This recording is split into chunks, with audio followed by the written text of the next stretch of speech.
Hello दोस्तों, नमस्कार, जय हिंद, जय भारत। जय भारत।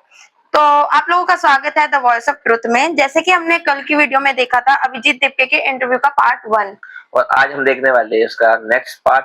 और कल आपने उसके जो विचार है वो सुने थे, और भी बहुत सारी अच्छी अच्छी बातें कही उसने।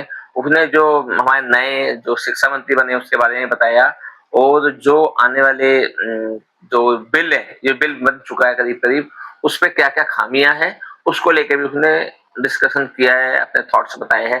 तो चलिए आगे का हम पार्ट देखते हैं, और आप बताइएगा कि वो जो बातें उन्होंने कही है कहाँ तक सही है, और अगर कोई गलत पॉइंट हुआ तो वो भी आप कमेंट बॉक्स में बता सकते हैं। ने उठा था तो बड़ा शोर हुआ। होना भी चाहिए। लोकसभा के भीतर शोर हुआ। उन्होंने कहा कि ये गलत बयान है, वो बयान हटा। मतलब आप सोचिए ना, जो बच्चे स्कूल में है, कॉलेजेस में, उनको क्या मैसेज जा रहा है? एक रेपिस्ट के सपोर्टर को आप एजुकेशन मिनिस्टर बना रहे हो। What kind of message are you sending to the country? लेकिन आपकी एक मांग उसमें ये थी कि जिस पर कोई चर्चा नहीं हो सकती, नॉन निगोशिएबल, वो धर्मेंद्र प्रधान का इस्तीफा, और वो तो हो चुका है। ठीक है, सिर्फ धर्मेंद्र प्रधान का इस्तीफा नहीं हुआ है, तो एजुकेशन डिपार्टमेंट पूरी तरीके से बदल ही दिया है एक तरीके से, क्योंकि सेक्रेटरी वहां के बदल दिए, दो नए सेक्रेटरी ला दिए गए हैं। एनटीए के भीतर जो अधिकारी थे, सरकार का आंकड़ा 37 का है, हालांकि विपक्ष कहता है कि कुछ 24 ही उसमें ये थी, जो भी है उसमें, लेकिन वो भी पूरी तरीके से बदल दिया, उनको भी हटा दिया वहां पर। तो इसका मतलब ये कि आपको लगता है कि सरकार आपके दबाव में कदम तो रखने की कोशिश कर रही है, आप सरकार को वो भी उम्मीद नहीं रखते? आप सरकार नहीं, कदम रखा है, आई एम वेरी ग्लैड। और जो प्रधानमंत्री पिछले 10-12 साल से बस हिंदू मुसलमान का डायलॉग कर रहे थे, हिंदू मुसलमान के ऊपर पॉलिटिक्स कर रहे थे, आप देख रहे हो पिछले 4-5 दिनों में वो इंस्टाग्राम पर एजुकेशन के ऊपर रील्स डाल रहे हैं। तो कहीं ना कहीं इस देश के स्टूडेंट्स जो है, यूथ जो है, जेनजी जो है, उन्होंने फोर्स किया है प्राइम मिनिस्टर को, जो प्राइम मिनिस्टर इतनी ज्यादा हिंदू मुस्लिम की पॉलिटिक्स से प्यार करते थे, उनको फोर्स किया है कि शिक्षा पर बात करो, एग्जामिनेशन पर बात करो। So this is a very big and major victory for the youth of this country.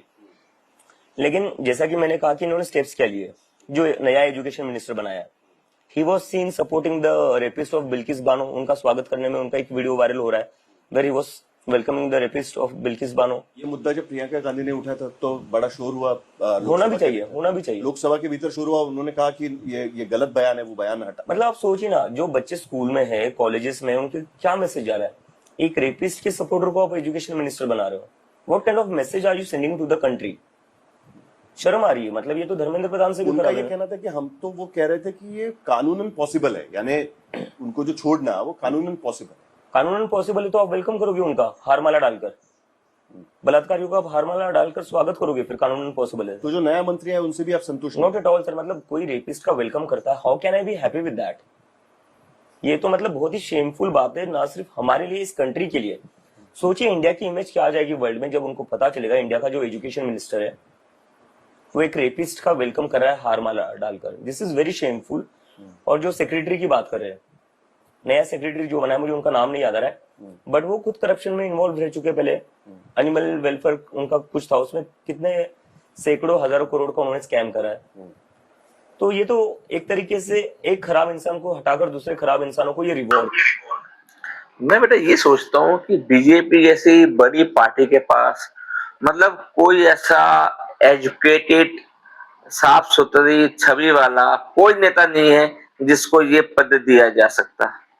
उनके चलो अपने 240 सांसद है, 240 कम नहीं थे, तो क्या 240 में से कोई भी एक ऐसा सांसद नहीं मिला जिसकी छवि बेदाग हो और जो शिक्षित हो? और बाकी तो शिक्षा का क्या हाल है पता है, जैसे बिहार के मुख्यमंत्री है सम्राट चौधरी जी, उनकी शिक्षा का भी, उस पे भी सवाल है। इनके स्मृति ईरानी के शिक्षा पे भी सवाल था।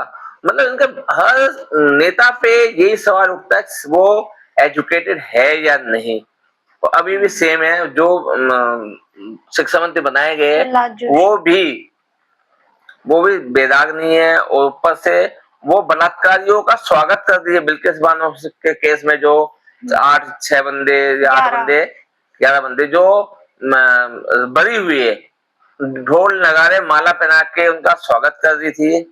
तो आप सोचिए, मतलब मेरे पे शब्द नहीं बेटा। कितने शेमफुल बात है ये हमारे इंडिया के लिए भी, कि हमारे इंडिया के पास एक कोई ढंग का मंत्री है ही नहीं। क्योंकि अगर बीजेपी में कोई अगर थोड़ा बहुत भी पढ़ा लिखा होता तो मुझे लगता है कि मोदी जी आज उस जगह पे होते ही नहीं। उनके साथ साथ हमारे इंडिया की भी जो थोड़ी बहुत जनता जो अंधभक्त कहलाती है, उनके साथ उनका भी दिमाग वैसा ही है देखा जाए तो। चलिए आगे देखते हैं। कर रहे हो और कुछ नहीं कर रहे हो। जो पुल उनके पास है उसमें से ही लोगों को Exactly, बैठाना मैं कल है। वही जो बोल रहा ब्यूरोक्रेसी उनके पास है, जो चुने हुए लोग हैं उनमें से ही नहीं, मुझे लगता है ब्यूरोक्रेसी में और भी अच्छे लोग होंगे। कौन आपकी चॉइस कौन थी मंत्री बनाने के लिए? मंत्री बना हम कैसे कोई चॉइस देते, हमारी सरकार मतलब ने- आपके दिमाग में कोई होगा? नहीं, मेरे दिमाग में तो कोई नहीं था। मेरे दिमाग में तो बस यही था कि Dharmendra Pradhan doesn't deserve to be the education minister. But मुझे ये नहीं पता था कहीं से भी आइडिया कि ये लोग एक रेपिस्ट के सपोर्टर को एजुकेशन मिनिस्टर बना देंगे। और भी लोग थे यार, दूसरों को बना देते। बट सही बात है, इनके पास जो पूल है वो सारा गुंडों का ही पूल है, वो सारा ऐसे रेपिस्ट लोगों का वेलकम करने वाला ही पूल है।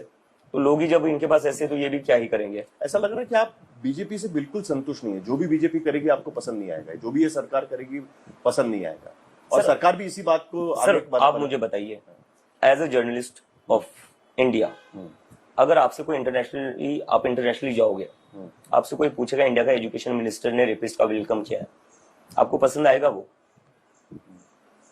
Isn't it shameful sir? मतलब कोई ऐसा तो ढूंढते ना जिसने मैं ये बोलती हरकत बंद नहीं कर की। दी। बोलती बंद, मैं भी यही बोलने वाला इससे था, कैसे कोई बोलती पूछ बंद हो सकता गई। जो रिपोर्टर है ना, वो हम देखते हैं हर एग्जाम रिपोर्टर में। ने इससे पूछा कि ऐसा तो नहीं कि मतलब बीजेपी का कोई भी बंदा बनेगा आप उसे संतुष्ट होगे नहीं, तो उसने उसे उल्टा सवाल कर दिया कि अगर मान लीजिए कि आप ही होते, आपके एक बंदे बनाए, एक बलात्कारी के रेपिस्ट के समय तक कोई खड़ा है, आप खुश होते? उसकी बोलती बंद होगी, उससे जवाब देते नहीं बंद हुआ कि भाई क्या जवाब दूं मैं। नीट का एग्जाम हो, यूपीएससी का एग्जाम हो, कोई भी कॉम्पिटिटिव एग्जाम हो, उसमें हमेशा जो फोरफ्रंट पर रहती है, सबसे ज्यादा लीड करती है या रैंकिंग रहती है, वो लड़कियों की रहती है। What those girls will be feeling? एक एजुकेशन मिनिस्टर जो है वो रेपिस्ट का सपोर्टर है।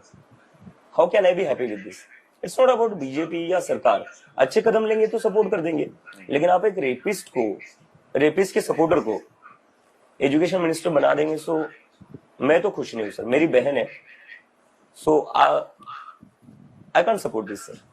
एक दूसरा मुद्दा इसमें पार्लियामेंट के भीतर बहुत चर्चा में आ रहा है, वो पैलेट गन के इस्तेमाल को लेकर, और राहुल गांधी की मांग को आप सपोर्ट कर रहे हैं कि अमित शाह गृह मंत्री की इस्तीफे को लेकर जो कांग्रेस पार्टी की मांग है उसको आपकी तरफ से सपोर्ट किया गया। क्या इस पर एक बार दोबारा आंदोलन होगा? क्योंकि अभी वन ऑफ द 3 डिमांड्स जो आपकी तरफ से रखी गई थी उसमें यह था कि जो मामले दर्ज किए गए हैं वो वापस लिए जाए। बिहार में लिए गए, महाराष्ट्र में घोषणा कर दी गई और उसकी तैयारी शुरू हो चुकी है। दिल्ली में ये कहा गया है कि हम जो प्रोटेस्टर्स थे उनके खिलाफ कोई एक्शन नहीं लेंगे, ये उन्होंने कहा। लेकिन क्या आपकी मांग पूरी हुई है इस पूरे मामले को लेकर, और जो गृह मंत्री के इस्तीफे को लेकर राहुल गांधी जो कह रहे हैं? मुझे लगता है कि ये सरकार को इस मिसअंडरस्टैंडिंग या डिल्यूजन में बिल्कुल भी नहीं रहना चाहिए कि एक मंत्री के इस्तीफे के बाद गुस्सा ठंडा हो चुका है। इस डिल्यूजन में ना रहे सरकार। लोगों में अभी भी बहुत गुस्सा है, और वो गुस्सा सिर्फ एक मंत्री के खिलाफ नहीं था, पूरी सरकार के खिलाफ था। तो अगर ये लोग अभी भी नहीं सुधरेंगे या अभी भी नहीं स्टूडेंट्स को ऐसे ही परेशान करते रहेंगे या हैरेस करते रहेंगे, और जो ब्रूटैलिटी करी उसके बाद ये गुस्सा और बढ़ा है, तो ये गुस्सा। तो आपने उनके विचार सुने, और सबसे मजे की बात मैं आपको वीडियो के एंड करते करते बता के जाऊं कि जैसे सीजेपी ने प्रोटेस्ट किया नीट के एग्जाम के खिलाफ, और भी 12 सालों में आपको पता है 90+ एग्जाम लीक हो चुके हैं, तो उसके अगेंस्ट प्रोटेस्ट किया। तो अब उनका प्रधान का इस्तीफा कराने के बाद बीजेपी मतलब पंजाब, कर्नाटक, झारखंड, हर जहां छोटा मोटा पेपर भी लीक हुआ है ना। हाँ चलो, पंजाब में तो ये क्लियर हो गया कि पेपर लीक हुआ नहीं था, एक नकल का मामला था कोई ब्लूटूथ डिवाइस से। हाँ, लेकिन इनके हर राज्य में जो बीजेपी के कार्यकर्ता है, बदले की भावना जैसी होती है ना, कि हर राज्य में जहां जहां इनके सरकार नहीं है वहां वहां निकल पड़े हैं कि हम भी यहाँ पे इस्तीफा करवाएंगे। तो ये एक मजेदार चीज देखने को मिली है। ऊपर से लोग फिर ये भी बोल रहे हैं, कितने सारे ऐसे जो सपोर्ट नहीं करते सीजेपी को, उनकी तरफ से भी ऐसा रहा है कि इन जगहों पे भी तो पेपर लीक हो रहे हैं, यहाँ पे सीजेपी क्यों नहीं आ रही? भाई अगर सीजेपी ने ही सब कुछ करना है तो बीजेपी क्या करेगी? वो सरकार है, सीजेपी कोई सरकार नहीं है। ये बात भी लोगों को ध्यान में रखना ज्यादा इम्पोर्टेंट है। तो इसी के साथ हम वीडियो को समाप्त करते हैं। चैनल को सब्सक्राइब कीजिए, हमारी वीडियो को शेयर कीजिए, और हमारे फेसबुक पेज को भी फॉलो करना बिल्कुल ना जरूर भूलें। करना है और शेयर करना है। बाकी गुड नाइट, जय हिंद, जय भारत। बरसात का मौसम है, अपना ख्याल रखिए, स्वास्थ्य का ख्याल रखिए। धन्यवाद, गुड नाइट।